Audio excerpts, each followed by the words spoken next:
So in this lecture, as we said last time, we'll turn to some of Hinduism's most important concepts, including dharma, moksha, samsara, and karma.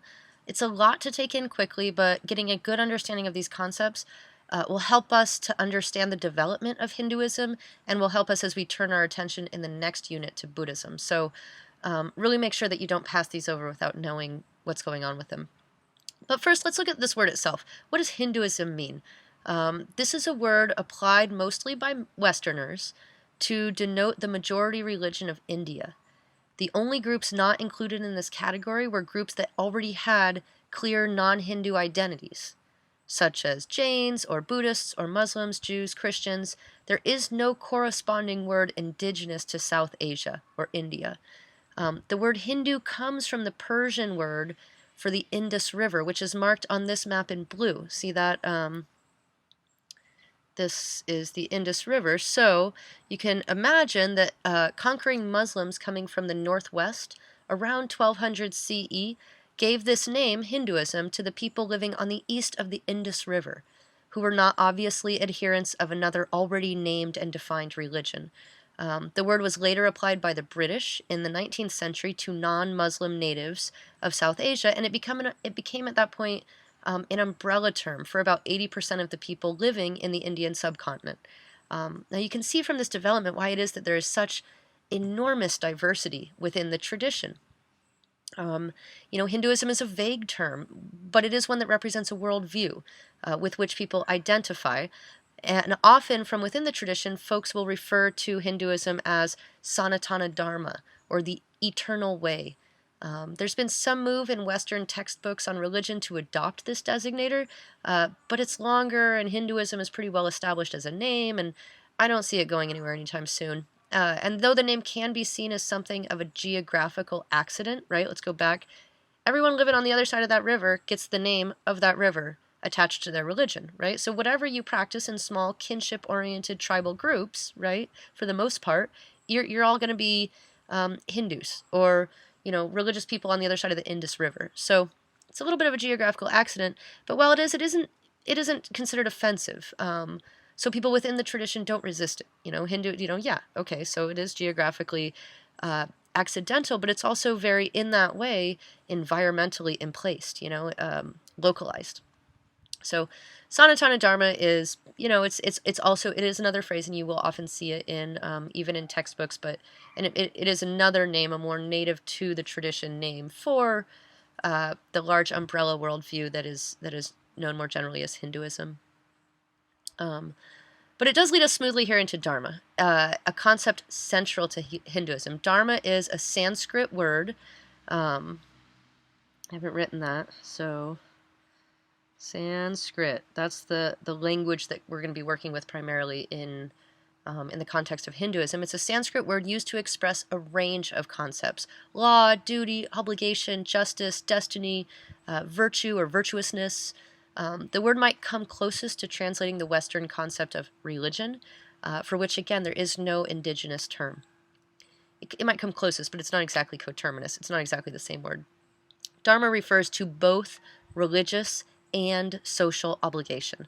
Okay, that's important to sort of recognize off the bat. Those two are not thought of in distinct terms. Dharma is proper behavior within each of those arenas. And this is crucial. Within the world of Hinduism, the social and the religious are not strictly separated. I make this point again, as I made it with Islam, because it's a different approach to religion than we in the ostensibly secular world of the United States are used to. Religious and social obligations are intertwined here. Or another way to put this, social organization and obligation is understood to have religious underpinnings, to have a kind of cosmic reason, a foundation. The root of the word points us back to praxis. Remember praxis? We talked last time about, it just means practice. There's that word orthopraxy, as opposed to orthodoxy.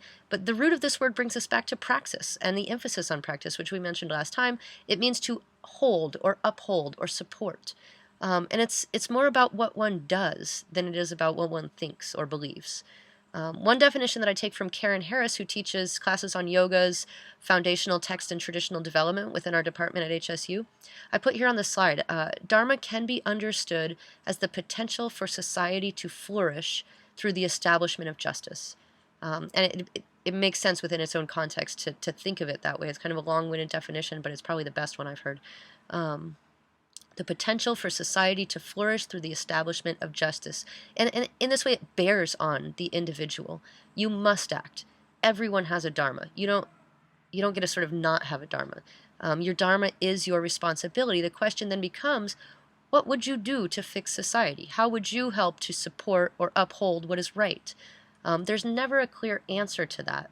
It's not an A, B, C, D multiple choice situation. It describes an orientation to life, more than a set of prescribed actions or rules, steps that you have to follow. And here again, we see Dharma in a larger context, in a context of life in which it's emplaced as one of the 4 goals within Hindu life. These goals are one way in which life experience is organized. The first 2 are goals of desire, kama and artha. These are understood as goals of desire. Kama we spoke briefly about last time. It's pleasure. And artha is prosperity. These are goals that are especially important for younger people, people who are setting up their lives and establishing a home, a career, a family. Like if you're not motivated by pleasure and by prosperity, it's very hard to succeed in the worldly arena, is the understanding. It's not that nobody does, it's just that these are sort of in some ways function as the motors. Pleasure and the desire for pleasure and prosperity function as motors in our lives that keep us moving towards the establishment of a home and a career. And Hinduism is very pragmatic in this way.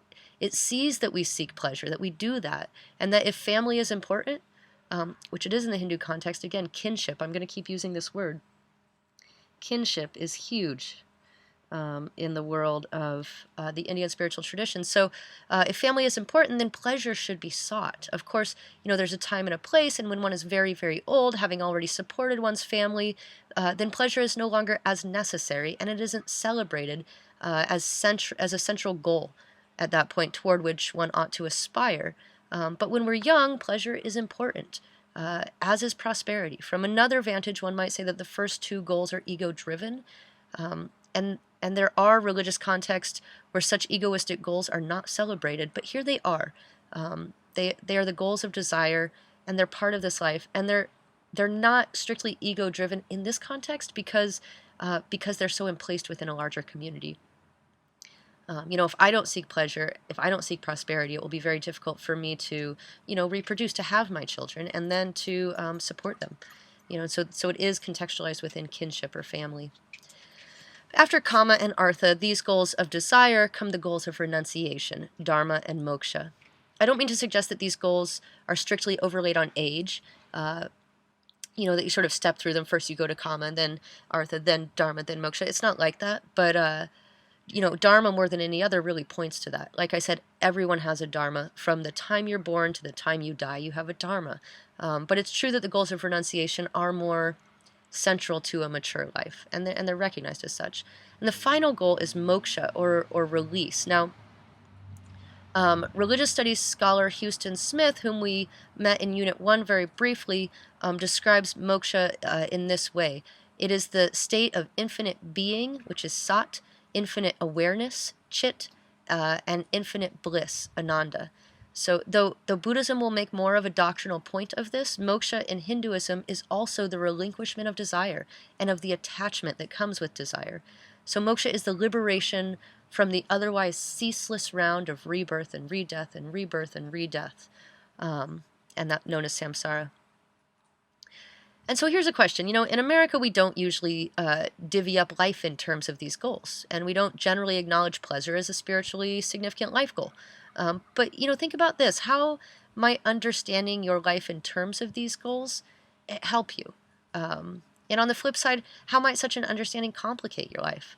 You might take a minute to actively imagine yourself into this worldview and think about how it might change the way you operate. Change the way you prioritize and the way you see yourself.